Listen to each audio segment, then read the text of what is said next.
ಅಕ್ಕ, ಕರ್ಮ ಖಾತೆ ಎಂದರೇನು? ಸರಳವಾಗಿ ಹೇಳುವುದಾದರೆ, ಕರ್ಮ ಖಾತೆ ಎಂದರೆ ಆತ್ಮಗಳ ನಡುವಿನ ಆಧ್ಯಾತ್ಮಿಕ ಕುಡುಕೊಳ್ಳುವಿಕೆ.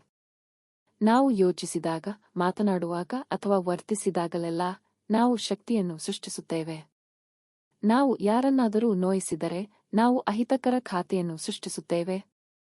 ನಾವು ಯಾರಿಗಾದರೂ ಸಹಾಯ ಮಾಡಿದರೆ ಅಥವಾ ಪ್ರೀತಿಸಿದರೆ ಅದು ಹಿತಕರ ಖಾತೆಯಾಗುತ್ತದೆ. ಈ ಖಾತೆಗಳು ಆತ್ಮದಲ್ಲಿ ಸಂಗ್ರಹವಾಗುತ್ತವೆ ಮತ್ತು ಜೀವನದಲ್ಲಿ ಅನುಭವಗಳಾಗಿ ನಮಗೆ ಹಿಂತಿರುಗುತ್ತವೆ. ನಾವು ಈ ಹಿಂದೆ ಅಥವಾ ಹಿಂದಿನ ಜನ್ಮದಲ್ಲಿ ಯಾರಿಗಾದರೂ ಏನಾದರೂ ತಪ್ಪು ಮಾಡಿದ್ದರೆ ನಾವು ಈಗ ಅವರಿಂದ ನೋವನ್ನು ಎದುರಿಸಬಹುದು. ಖಾತೆ ಇತ್ಯರ್ಥವಾಗುವವರೆಗೆ ಈ ಚಕ್ರ ಮುಂದುವರಿಯುತ್ತದೆ. ಅಕ್ಕ, ಕರ್ಮ ಖಾತೆಗಳನ್ನು ಮುಚ್ಚುವುದು ಏಕೆ ಮುಖ್ಯ? ನಾವು ನಮ್ಮ ಕರ್ಮ ಖಾತೆಗಳನ್ನು ಇತ್ಯರ್ಥಪಡಿಸದಿದ್ದರೆ ನಾವು ಇತರರಿಂದ ಮರುಪಾವತಿಸಲು ಅಥವಾ ಸ್ವೀಕರಿಸಲು ಮತ್ತೆ ಮತ್ತೆ ಜನ್ಮ ತೆಗೆದುಕೊಳ್ಳುತ್ತಲೇ ಇರುತ್ತೇವೆ. ಇದು ಸಂಬಂಧಗಳಲ್ಲಿ ದುಃಖ, ಒತ್ತಡ ಮತ್ತು ಭಾವನಾತ್ಮಕ ನೋವನ್ನು ಉಂಟುಮಾಡುತ್ತದೆ. ಆತ್ಮವು ಮುಕ್ತ, ಹಗುರವಾಗಲು ಮತ್ತು ಮೂಲ ಶುದ್ಧ ಸ್ಥಿತಿಗೆ ಮರಳಲು ಇದು ಹಿಂದಿನ ಎಲ್ಲಾ ಖಾತೆಗಳನ್ನು ಶಾಂತಿಯುತವಾಗಿ ಇತ್ಯರ್ಥಪಡಿಸುವ ಸಮಯ. ಕರ್ಮ ಖಾತೆಗಳನ್ನು ಮುಚ್ಚಿದಾಗ ನಾವು ಭಾವನಾತ್ಮಕ ಹೊರೆಗಳನ್ನು ಹೊರುವುದನ್ನು ನಿಲ್ಲಿಸುತ್ತೇವೆ ಮತ್ತು ಹೆಚ್ಚು ಶಾಂತಿ, ಪ್ರೀತಿ ಮತ್ತು ಸಂತೋಷವನ್ನು ಅನುಭವಿಸುತ್ತೇವೆ. ಅಕ್ಕ, ನನಗೆ ಯಾರೊಂದಿಗಾದರೂ ಕರ್ಮದ ಖಾತೆ ಇದೆ ಎಂದು ನಾನು ಹೇಗೆ ಗುರುತಿಸುವುದು? ನೀವು ಸಹಾನುಭೂತಿಯೊಂದಿಗೆ ವರ್ತಿಸಲು ಪ್ರಯತ್ನಿಸಿದರೂ ಸಹ ನಿಮ್ಮ ಜೀವನದಲ್ಲಿ ಕೆಲವು ಜನರು ನಿಮಗೆ ಪದೇ ಪದೇ ನೋವು, ಕೋಪ ಅಥವಾ ಗೊಂದಲವನ್ನು ಉಂಟುಮಾಡುತ್ತಾರೆ ಎಂದು ನೀವು ಗಮನಿಸಬಹುದು. ಕೆಲವೊಮ್ಮೆ ಯಾವುದೇ ಸ್ಪಷ್ಟ ಕಾರಣವಿಲ್ಲದೆ ಯಾರೊಂದಿಗಾದರೂ ಆಳವಾದ ಸಂಪರ್ಕ ಅಥವಾ ಭಾವನಾತ್ಮಕ ಆಕರ್ಷಣೆ ಇರುತ್ತದೆ. ಇವು ಕರ್ಮದ ಖಾತೆಗಳ ಚಿಹ್ನೆಗಳು. ಇದರರ್ಥ ನಿಮ್ಮ ಆತ್ಮವು ಅವರ ಜೊತೆ ಕೆಲವು ಹಳೆಯ ಕತೆಗಳನ್ನು ಹೊಂದಿದೆ, ಒಳ್ಳೆಯದು ಅಥವಾ ಕೆಟ್ಟದು, ಅದನ್ನು ಇನ್ನೂ ಪರಿಹರಿಸಬೇಕಾಗಿದೆ. ಅಕ್ಕ, ಕರ್ಮ ಖಾತೆಯನ್ನು ಮುಚ್ಚುವ ಮುಖ್ಯ ವಿಧಾನ ಯಾವುದು?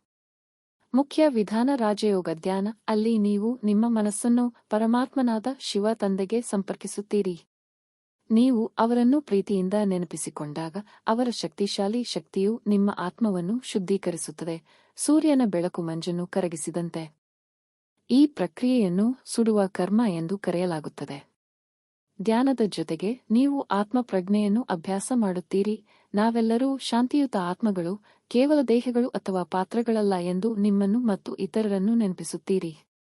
ಈ ಶಾಂತಿಯುತ ಸ್ಥಿತಿಯು ಹಿಂದಿನ ಕ್ರಿಯೆಗಳನ್ನು ಕ್ಷಮಿಸಲು, ಸ್ವೀಕರಿಸಲು ಮತ್ತು ಇತ್ಯರ್ಥಪಡಿಸಲು ನಿಮಗೆ ಸಹಾಯ ಮಾಡುತ್ತದೆ. ಅಕ್ಕ, ಇನ್ನೊಬ್ಬ ವ್ಯಕ್ತಿ ಬದಲಾಗದೆ ನಾನು ಕರ್ಮದ ಖಾತೆಗಳನ್ನು ಮುಚ್ಚಬಹುದೇ? ಹೌದು. ನೀವು ಇನ್ನೊಬ್ಬ ವ್ಯಕ್ತಿ ಕ್ಷಮೆಯಾಚಿಸುವ ಅಥವಾ ಚೆನ್ನಾಗಿ ವರ್ತಿಸುವ ಅಗತ್ಯವಿಲ್ಲ. ಕರ್ಮದ ಖಾತೆಯು ಆತ್ಮಗಳ ನಡುವೆ ಇರುತ್ತದೆ.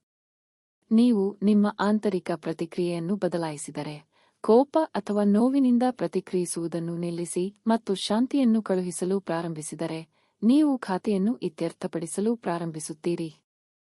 ಇನ್ನೊಬ್ಬ ವ್ಯಕ್ತಿ ಬದಲಾಗಬಹುದು ಅಥವಾ ಬದಲಾಗದೇ ಇರಬಹುದು, ಆದರೆ ನಿಮ್ಮ ಆತ್ಮವು ಆ ಹೊರೆಯಿಂದ ಮುಕ್ತವಾಗುತ್ತದೆ. ಅಕ್ಕ, ನಾನು ಕರ್ಮ ಖಾತೆಯನ್ನು ಹೊಂದಿರುವ ವ್ಯಕ್ತಿ ನಿಧನರಾದರೆ ಏನು ಮಾಡಬೇಕು?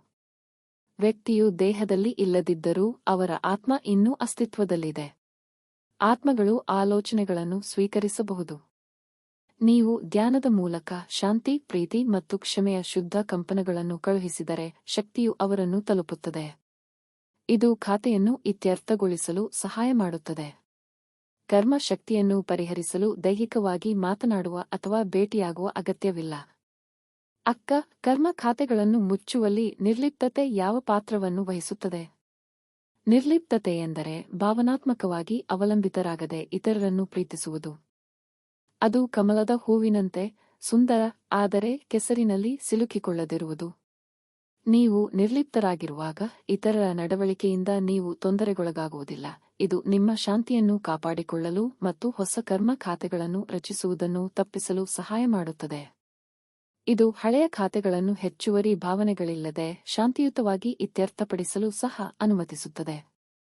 ಅಕ್ಕ, ಶುಭ ಹಾರೈಕೆಗಳು ಮತ್ತು ಶುದ್ಧ ಭಾವನೆಗಳು ಕರ್ಮದ ಲೆಕ್ಕಪತ್ರಗಳನ್ನು ಇತ್ಯರ್ಥಗೊಳಿಸಲು ಹೇಗೆ ಸಹಾಯ ಮಾಡುತ್ತವೆ?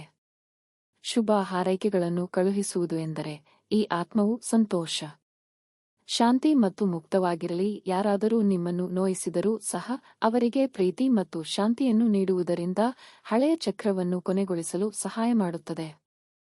ನೀವು ದ್ವೇಷ ಅಥವಾ ಕೋಪದಿಂದ ಪ್ರತಿಕ್ರಿಯಿಸಿದರೆ ಕರ್ಮದ ಲೆಕ್ಕ ಮುಂದುವರಿಯುತ್ತದೆ. ಆದರೆ ನೀವು ಶುದ್ಧ ಭಾವನೆಗಳೊಂದಿಗೆ ಪ್ರತಿಕ್ರಿಯಿಸಿದರೆ ಲೆಕ್ಕ ಕೊನೆಗೊಳ್ಳುತ್ತದೆ ಮತ್ತು ನಿಮ್ಮ ಆತ್ಮವು ಹಗುರವಾಗುತ್ತದೆ ಮತ್ತು ಹೆಚ್ಚು ಶಕ್ತಿಶಾಲಿಯಾಗುತ್ತದೆ. ಅಕ್ಕ, ಕರ್ಮದ ಲೆಕ್ಕಗಳನ್ನು ಇತ್ಯರ್ಥಪಡಿಸಲು ಧ್ಯಾನ ಮಾಡುವಾಗ ನಾನು ಏನು ಯೋಚಿಸಬೇಕು? ಧ್ಯಾನಕ್ಕಾಗಿ ಕೆಲವು ಸರಳ ಮತ್ತು ಶಕ್ತಿಯುತ ಆಲೋಚನೆಗಳು ಇಲ್ಲಿವೆ. ನಾನು ಶಾಂತಿಯುತ ಆತ್ಮ, ನಾನು ಎಲ್ಲಾ ನೋವನ್ನು ಬಿಡುತ್ತೇನೆ. ನಾನು ಈ ಆತ್ಮವನ್ನು ಕ್ಷಮಿಸಿ ಪ್ರೀತಿಯಿಂದ ಬಿಡುಗಡೆ ಮಾಡುತ್ತೇನೆ.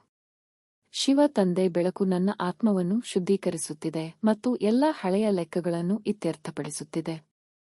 ಶಿವ ತಂದೆ ಸ್ಮರಣೆಯೇ ನಿಜವಾದ ಸಂತೋಷವನ್ನು ತರುತ್ತದೆ. ಓಂ ಶಾಂತಿ.